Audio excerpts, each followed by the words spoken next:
Guild is bringing the heat again with an awesome collection of semi-hollow electric guitars in their Starfire I collection.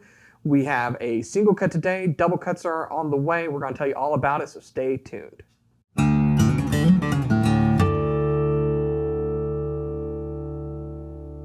Hey, you're watching Alamo Music TV. My name's Chris McKee. I'm Cooper Greenberg. We're here with Alamo Music Center in San Antonio, Texas. You can find us online at alamomusic.com. If you're new to the channel, make sure to subscribe, turn on notifications, like our videos, and if you want to support the channel, visit our spring store link below for our custom design t-shirts. We have Patreon, we have a podcast where we talk about stuff called the Fretboard Confessional, wherever you get podcasts, so check all that stuff out. Today, we're going to check out this very cool guitar in Seafoam Green. It's one of the best colors. That is Joseph Slocum's favorite color. It reminds him of toothpaste. So this is the Guild Starfire I. This is the single cut, and there's a whole collection of these from Guild in their electric collection. So you have the Starfire I single cut, you have the double cut, you have it with the vibrato or without, with the stop tail. And they're awesome guitars. Yep. So single cut with the vibrato, this one retails or streets at $649, and it looks awesome. It looks really cool. So obviously it's not a Bigsby. Right. But Bigsby-esque. Goes all the way around. Ah, look at that. Which is just nice. You know, I was watching a video on some custom Gibsons the other day. They were flying Vs with Bigsbys. Did you see that video? No. Man, I forget the guy's name. He's an incredible builder, and it's slipping my mind. But he was showing off these flying Vs that he did. He put a Bigsby on it, and he was like, I needed to make sure that the Bigsby, unlike a normal one, would go all the way around. And he was talking about it like this amazing, only in the custom shop feature. This is basically a Bigsby. There you go, and it goes Guild. around. It's just cool. And I love the pickguard shape. It's very cool. No, it's a very cool guitar. Guild definitely has this kind of like a little bit of an Art Deco aesthetic, a little bit like just throwback vintage stuff.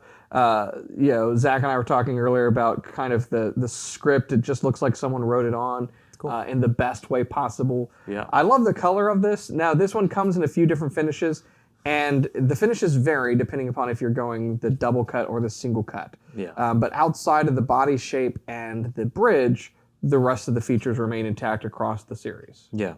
I'm glad that we got this color in first, because this is, Chris and I put together the order of what we wanted and the models and the colors, and this is the one that I was like, this is going to be the coolest. Yeah.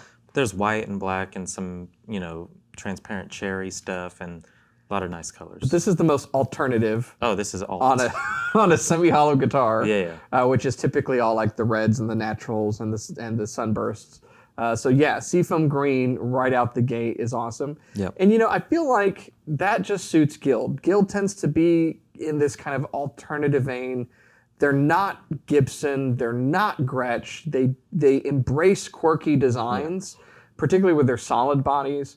And they're just doing cool stuff. There is a Jetstar version of this with like a weird kind of cool headstock that's on it. So I love that from Guild because they're different. They are alternative. I think it appeals to an alternative type player who doesn't need to kind of follow the rest of everybody and what they're doing. And it sounds and plays really good. Yeah, it sounds really good. I like the open gear tuners. That's cool. I did the demo on this one, and I played through the humbuckers, and I was like, man, that sounded good. Cool. And then Chris was like, so what about the coil split? And I was like, that guitar comes with single coils too. oh yeah. So that's a cool feature to have. We talked about it a little bit. I don't know how many people are really diving into splitting up their humbuckers. Yeah. But it's, the kind of thing that I think people come to expect now on a lot of new guitars. For better or for worse. Yeah. I think there is we've talked about this. I have a guitar with, my Telly has more switching than I need or ever use. Yeah. I think sometimes you find a guitar and you do find something that's nice. One of the cool things with a setup like this is you can have one that's split and one that's not. Yeah. And with the three-way toggle switch, get some cool sounds. So versatility is great, but sometimes you don't need it. Yeah. But yeah, I think everybody's kind of expecting it at this point.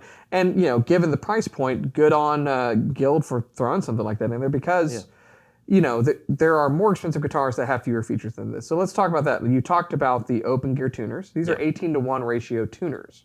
Open back, they're very smooth, they're very precise being 18-to-1, and there are more expensive brands where it's a lower ratio tuner. Yeah. That's not as good. So yeah, there you have it. 12-inch radius on the neck with a thin neck. What do you think of the profile? It's a little bit of that boxy sort of D-ish shape, but not as prominent as, say, a lot of Epiphones. That's something I've talked about with a lot of Epiphones, that you know that it's an Epiphone by the neck profile. It's more of like a slim D, I would say. Yeah. I have no idea what they say it is on their website, but it's comfortable enough to where I didn't really notice it. You know? I think a lot of times when it's too boxy, then I really start to notice it, but no, it feels very comfortable to me. And 12-inch radius is typical for this style of guitar, pretty much across the board. Easy switching on the 3-way toggle if you never want to pull up the volume. It is interesting that they put the coil tap on the volume instead of the tone, because it's usually the other way. That's what you checked first, right? I checked. I was like, oh no, it doesn't do that, so we're good. But I was wrong. And then, yeah, I think the vibrato sounds phenomenal. It looks really high quality hardware. Yeah, and I like a single cut that's Florentine. Yes. It's just kind of pays tribute to more of an old school sort of, what's the classic Gibson, the Birdland kind of look. I really like that. But no, and we have that ES-135. It would be cool if we could compare those a little bit. You know, that's very similar. But how much is it? I've been watching some videos in the last couple of days, and I think this plays into it. I don't know if you saw Rhett's video on why younger players aren't playing Gibsons. He talks a lot about price, about style, about players, and he talks about Fender is getting their guitars in the hands of younger up-and-comers. So people that want to start playing see whomever it is playing, you know, a Fender Lead or a Jazzmaster Player Plus or one of the new Meteoras, and they are incepting the youth to play Fender guitars, and Gibson's not doing that much. I say, take those two big names out of the question. There's brands like Guild that are making much more affordable and versatile guitars. I mean, there's great $600 to $700 Fenders and Epiphones out there. But well, I think there's too a lot of younger players are embracing some of the quirkiness of various guitars. I mean, Rhett's what's his favorite guitar is like a Fano or something. You know, and so having offsets, embracing like this isn't super quirky. The paint job, it makes it so. But it is less common. A semi-hollow body single cut with a Florentine, this style definitely is a less common approach. And I think a lot of players would really dig it and embrace it. And if you don't, you're an old fogey. Get with the times. You're a fogey. Yeah, you see so many younger indie artists playing offsets. I think it plays into 90s nostalgia and Mustangs and Kurt Cobain and Pavement and all that stuff. But there's not a ton of people that are writing indie or alternative music coming out with a semi-hollow or, and you should. Like, these are rock machines. They're so cool. They handle pedals in a very different way and could produce very unique sound. And also, if you're a purist and you want to play old school jazz or blues or something like that, then you'll get the sound for that as well. All right, well, we're going to listen to you put through its paces with these, I think these HB2 humbuckers. And you can hear for yourself. So check it out.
And there you have it, the Guild Starfire I single cut with the humbuckers and the awesome tremolo. And as our cohort Zach pointed out, with multiple design kind of themes going on here. So we've got the Guild logo here, which is different than the Guild logo here, which is different than the Guild shield on the knobs, which is different than the Guild script on the tremolo, which is different than the Guild G further down. But I love them all. That's the Guild on the actual, the Gibbsby. It's the Bob Marley acoustic logo, yeah, it's right? that script, yeah. I mean, it's like, so you never forget, you know? It's like they're telling you, hey, you bought this, be proud of our name. We're rocking it out. It's everywhere. Together. In different places. So whichever logo you like, that's the one you look at. But I like them all. I think it's a killer guitar. And really, I think it's just a super high quality guitar at a really good value. Yeah. Looking over the guitar, like checking fit and finish out, it's pretty well made, particularly for $650. Yeah. I mean, there's a few things here. There's little paint right here. Yeah. Just barely at the neck heel, over the binding. And there's a bit of tooling marks on this side of the fretboard, which are like, I'm nitpicky to even see them, and I wouldn't mind owning this at all. The problem is that there's some other brands that make semi-hollow guitars that might be $4,000 and have that stuff on it. So that's true. Well, we've done a lot with semi-hollows from Gretsch recently, and I think that's the one that I constantly recommend to people. The Gretsch and the Yamaha you did. Yeah, we had that Yamaha, which the SI 2200, beautiful guitar, still very high-end, but it's a nice high-end comparison. The Gretsch was right around the same price point as the Guild, but I've always been like, well, you got to try out this Gretsch if you want a semi-hollow. Now I think there's not only on our wall, but just out in the universe, something very similarly priced, similar tone, but different in terms of Gretsch is a little jangly. Yeah, it's got a little bit more of that treble and bite. This, as you could hear in the demo, makes me feel a little more jazzy. It's got that kind of warmth and, you know, the roundedness, and then the Gretsch gets the jangliness, all the words, but I think that these would be great to A/B if you're somebody that's looking for a semi-hollow in your collection. It's worth playing both, seeing what you like more. I think this is more of the purest semi-hollow tone, and then the Gretsch is, you know, country gentleman. But really nice to have in the store, and I'm looking forward to the double cut and the other colors, and it's gonna be cool. So if you like the tone, again, I said at the outset, we have the single cut with double cuts on the way. We've got pretty much all of the finishes coming. All the ones that I like. Yeah, I think and that's the right way to say it. All the good ones are on their way. Yeah. So if you're interested in this or any of the others in that lineup, go to our website. It's alamomusic.com. You can check out the specs. You can get in line. So as soon as they hit our dock, you can get one into your hands. I'm very much looking to add a semi-hollow to my collection. And so I'm at that point where I'm rubbing my hands together and going, what's it going to be? And so these are getting up on the list. What's the other, if you're going to pick one from the colors we've gotten, which do you like? So the double cut in the Sunburst they do is kind of that classic look. And then I really like the Seafoam. It's cool. Yeah, it's one of the reasons that we're like, yeah, we're getting those. So Totally. I agree. That's my favorite color. at the end of the day, the very best guitar in the world is the one that is Seafoam Green that you're playing. So It's true. So yeah, if you want information, go to our website, alamomusic.com. If you're new to the channel, subscribe, turn on notifications, and keep coming back for more. We'll see you next time.